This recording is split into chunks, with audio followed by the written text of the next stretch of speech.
And I think what a lot of people don't realize when they talk about the bullet turning and hitting his thigh, when a missile hits something, it changes direction. Mm. And a lot of people don't realize that. Yeah.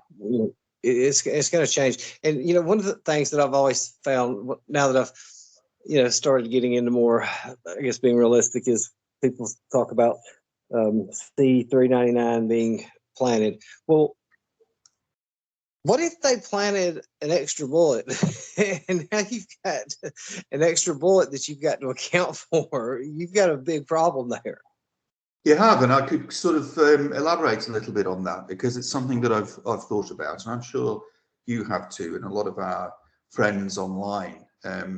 If you're going to plan on planting a bullet that has been fired from Oswald's rifle on a stretcher or some area in the hospital, which is what the plan would have been if that was part of the conspiracy, first of all, you would need to be able to remove the actual bullet that had entered the victims. And you wouldn't know in advance if Connolly was going to be struck accidentally. You would probably assume that it would be Kennedy, so which is something that isn't really mentioned that much. But then the guy who found the bullet on the stretcher, I mean, there's a little bit of lack of clarity on which stretcher it was on. You can't rule out the possibility that a young nurse or medical student saw the bullet on the floor, picked it up and thought, oh goodness, I don't want to be handling this, I better put it back, and then they just put it on the first stretcher that they found. That's not beyond the realms of possibility. But I think it probably was this Connolly's stretcher, and it came out, and there it was, lodged between the cushion and the framework of the gurney. And so that if it's planted, and it's not a bad place to plant it, the stretcher. And how do they know that?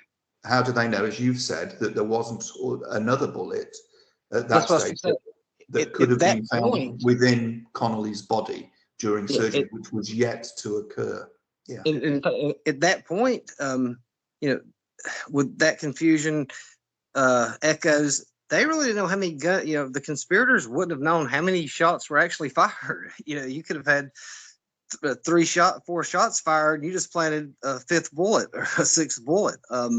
It just when you start logically thinking this through, it may, if you logically think it through, it's going to make more sense to you.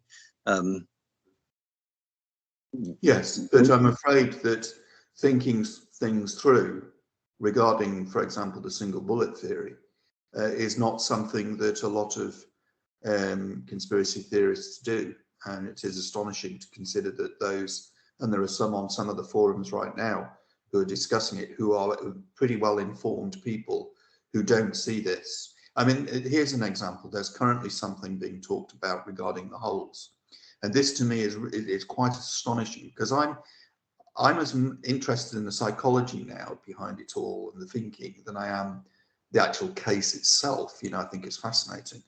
And it's something that Dr. Nick Nally, who's based in Washington, he's a scientist, a physicist. I love Dr. Nally. We talk all the time. Yeah, has a great understanding of the case.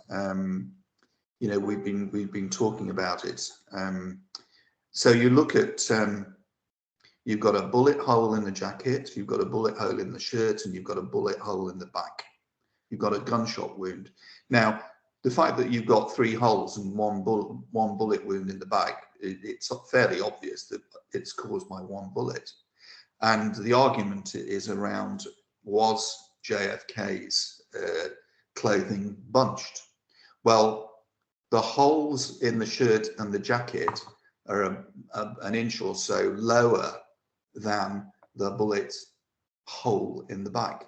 Now, the bullet, in order to cause that bullet wound in the back, had to go through the jacket and the shirt. So it means that if that hole in the jacket and the shirt is lower when the jacket and the shirt are stretched out to a normal position, laid flat on a table, then it means that the jacket and the shirt were bunched. Bunched up. Proof. I've never heard of that. You cannot argue against that. If all 3 holes were not in the same position, the clothing was bunched, be it up or down or left or right. You can't argue against it. And the conspiracy theory position here is that the back wound, right, was actually lower, and therefore the single bullet couldn't have gone out here if it was lower down on the back. That's why they're arguing that the shirt and the jacket were not bunched. I've not seen that one yet. That makes perfect sense. I've never thought of that. And you can see where the bullet hole is in the photographs. So in order for your sort of challenge to hold water, you also have to believe that the photograph and the eye doctor drawing of the photographs of the body is a fake, and that the bullet hole was actually lower down.